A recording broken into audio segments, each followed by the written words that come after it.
Hare Krishna con todos, muy buenas noches. Mi nombre es Govinda Rupa Narasimha Das y estamos continuando con la lectura del Bhagavad Gita tal como es, incluidos los significados. Cabe resaltar que este Bhagavad Gita es traducido por su divina gracia a Bhaktivedanta Swami Srila Prabhupada, el fundador acharya de este movimiento ISKCON, para obtener mucha más conciencia sobre Dios.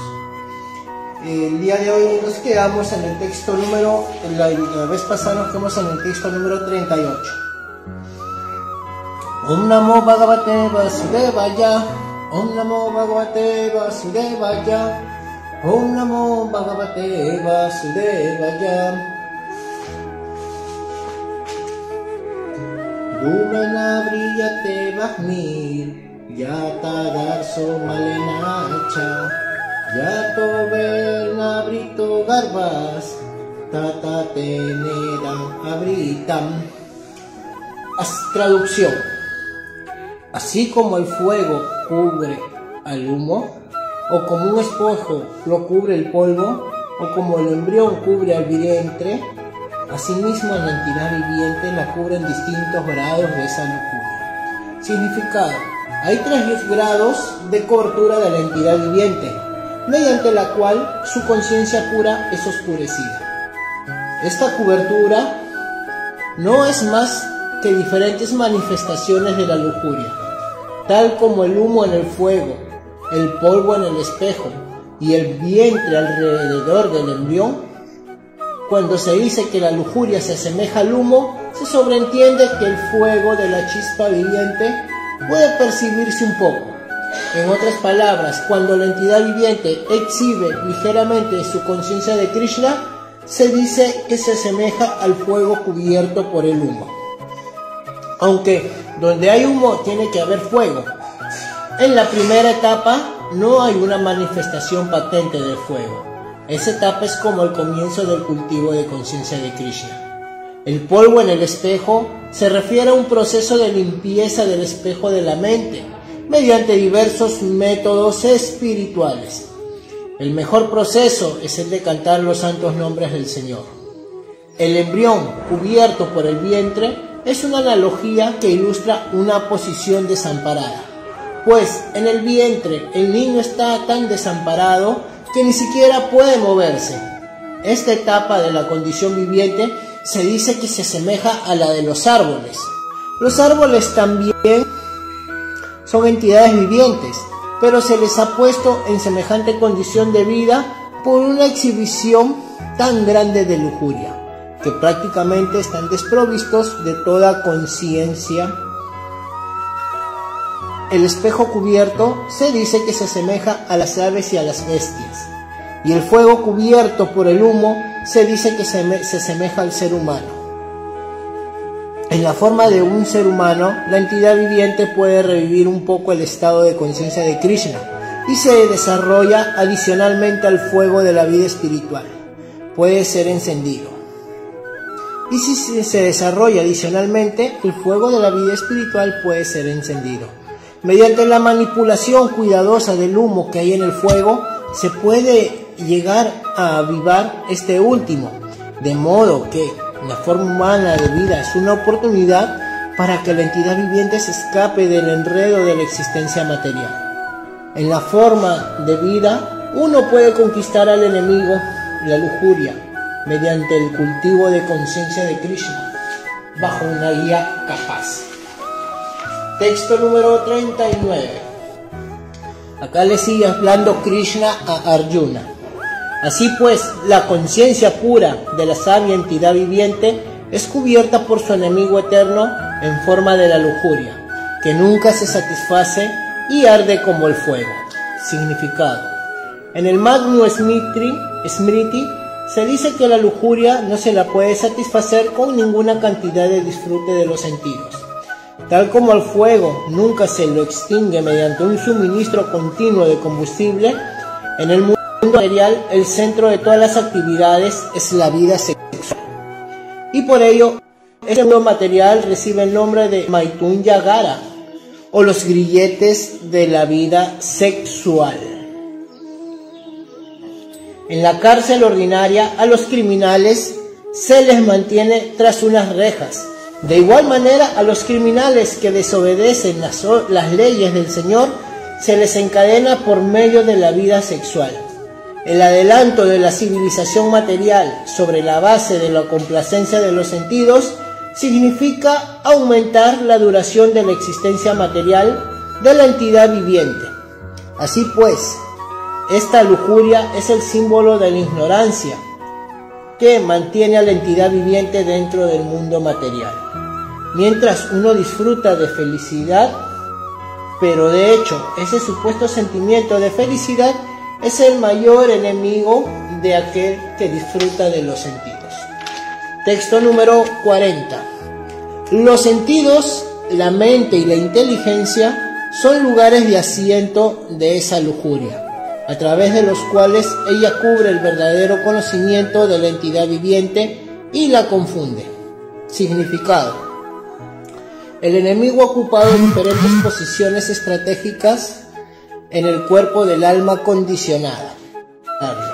La mente es el centro de todas las actividades de los sentidos, y de ahí que cuando oímos hablar de los objetos de los sentidos, por lo regular, la mente se vuelve la fuente de todas las ideas de la complacencia sensual. Y como resultado de ello, la mente y los sentidos se convierten en los depósitos de la lujuria.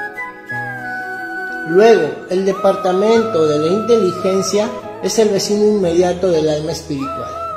La inteligencia lujuriosa influye en el alma espiritual para que adquiera el ego falso y se identifique con la materia, y por ende con la muerte, y por ende con la mente y los sentidos, El alma espiritual se vuelve adicta a disfrutar de los sentidos materiales y confunde esto con la verdadera felicidad.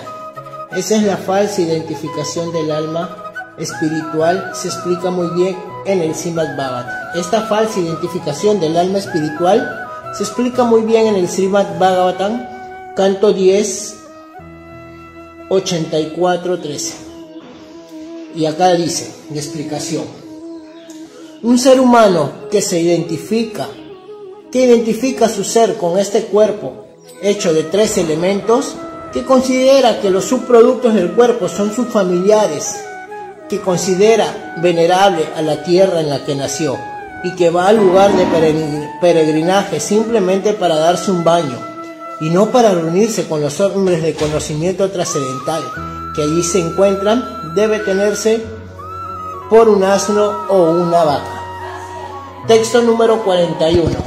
Por lo tanto, oh Arjuna, el mejor de los Bharatas, desde el mismo principio domina este gran símbolo de pecado, que es la lujuria, mediante la regulación de los sentidos, y mata a esta destructora del conocimiento y la autorrealización. Significado: el Señor le aconsejó a Arjuna que regulara los sentidos desde el mismo comienzo, de modo que pudiera dominar al enemigo más pecador de todos, la lujuria, que destruye el anhelo de lograr la autorrealización y el conocimiento específico acerca del ser. Jnanam se refiere al conocimiento acerca del ser en contraste con el no ser, o en otras palabras, el conocimiento de que el alma espiritual no es el cuerpo, Vijnanam se refiere al conocimiento específico acerca de la posición constitucional del alma espiritual y su relación con el alma suprema. En el Srimad Bhagavatam, en el canto 2, capítulo 9, texto 31, esto se explica de la siguiente manera: el conocimiento acerca del ser y acerca del Supremo es muy confidencial y misterioso, pero dicho conocimiento e iluminación específica pueden llegar a entenderse si el propio Señor los explica junto con sus diversos aspectos. El Bhagavad Gita nos da ese conocimiento general y específico acerca del ser. Las entidades vivientes son partes integrales del Señor y por ende simplemente tienen la función de servir al Señor. Ese estado de conciencia se denomina conciencia de Krishna. Así pues, desde el mismo comienzo de la vida, uno tiene que aprender acerca de ese estado de conciencia de Krishna, y de ese modo uno puede volverse plenamente consciente de Krishna y actuar conforme a ello. La lujuria es únicamente el reflejo pervertido del amor por Dios, el cual es natural para la entidad viviente.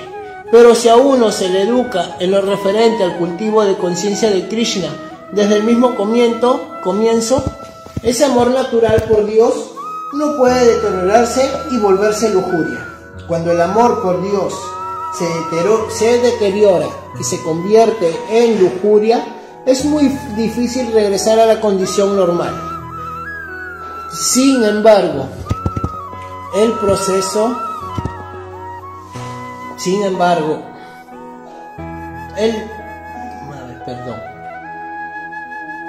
cuando el amor por Dios se deteriora y se convierte en lujuria, es muy difícil regresar a la condición normal.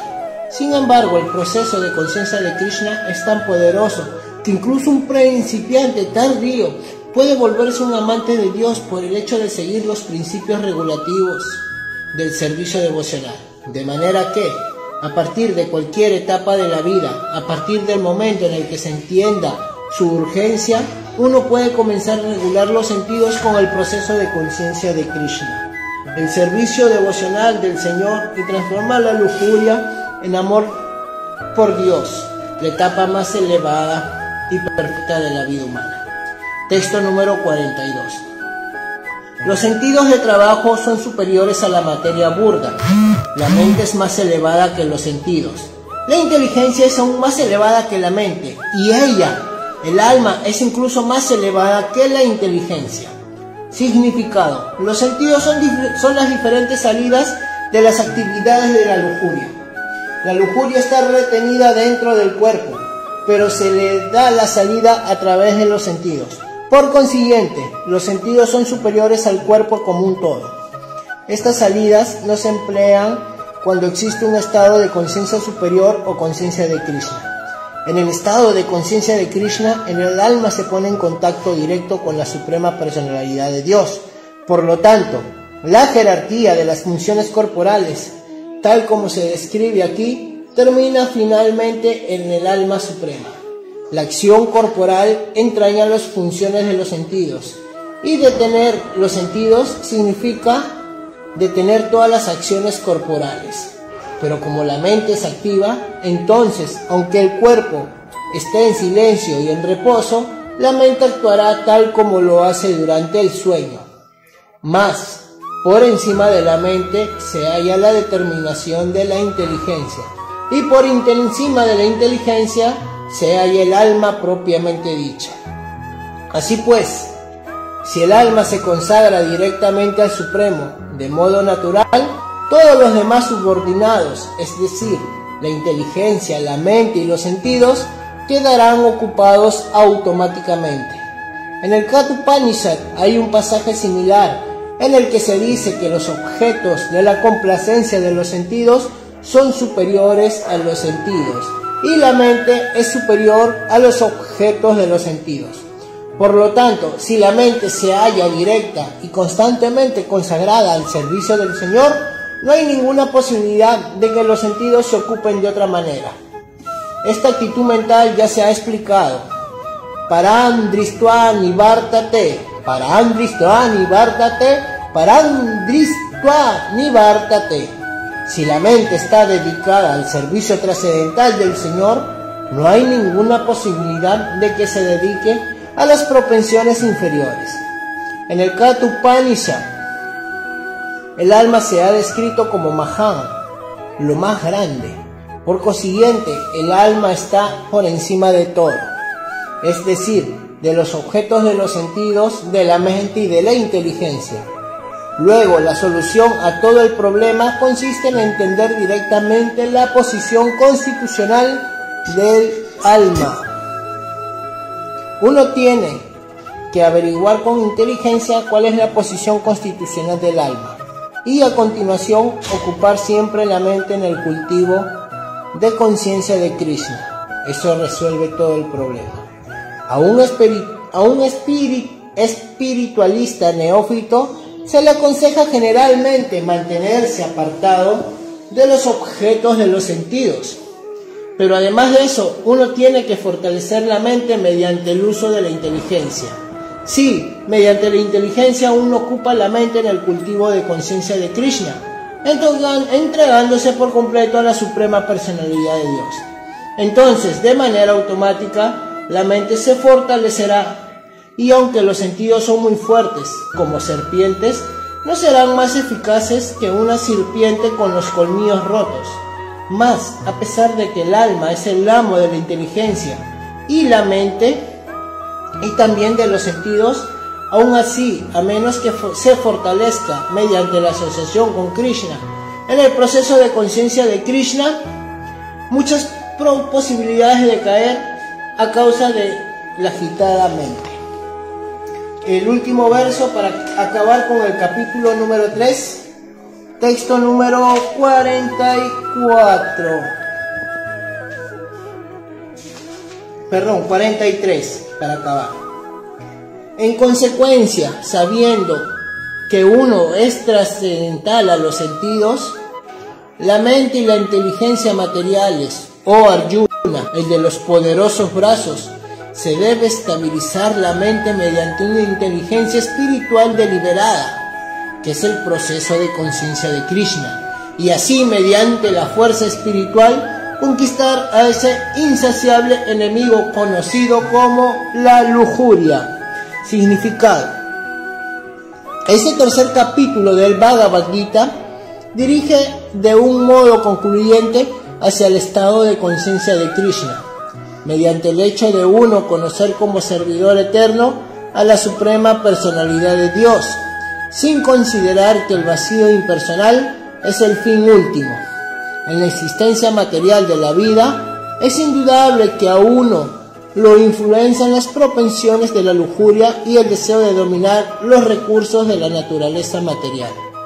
El deseo de enseñorearse y de complacer los sentidos es el peor enemigo del alma condicionada, pero mediante la fuerza del proceso de conciencia de Krishna, uno puede controlar los sentidos materiales en la mente y en la inteligencia. Uno no debe abandonar repentinamente el trabajo y los deberes prescritos, pero por medio del desarrollo gradual de conciencia de Krishna, uno puede situarse en una posición trascendental, sin que lo influencien la mente y los sentidos materiales. En virtud de una inteligencia estable, dirigida hacia la entidad pura de uno, esa es la esencia de este capítulo. En la etapa inmadura de la existencia material, las especulaciones filosóficas y los intentos artificiales de contener los sentidos a través de la supuesta práctica de posturas yógicas nunca pueden ayudar al hombre a dirigirse hacia la vida espiritual. Él debe ser adiestrado en el proceso de conciencia de Krishna por una inteligencia superior. Así terminan los significados de Bhaktivedanta correspondientes al capítulo 3 del Srimad Bhagavatam, titulado Karma Yoga, o el desempeño del deber prescrito de uno con conciencia de Krishna. Bueno, agradeciéndoles por su gentil atención, por brindarme un poquito su valioso tiempo y también por escuchar siempre el Bhagavad Gita. Al escuchar las palabras de Dios mismo, uno tiene un avance espiritual muy rápido, muy acelerado, y uno llega a obtener amor puro por Dios. Agradeciéndoles a todos, esperamos continuar el día de mañana con el capítulo 4 del Bhagavad Gita. Muy buenas noches a todos, que el Señor Krishna los bendiga con muchas bendiciones, les dé muchas bendiciones, mucha salud, mucha asociación con devotos, mucha vida espiritual. Gracias a todos. Hare Krishna. Srila Prabhupada Ki Jai.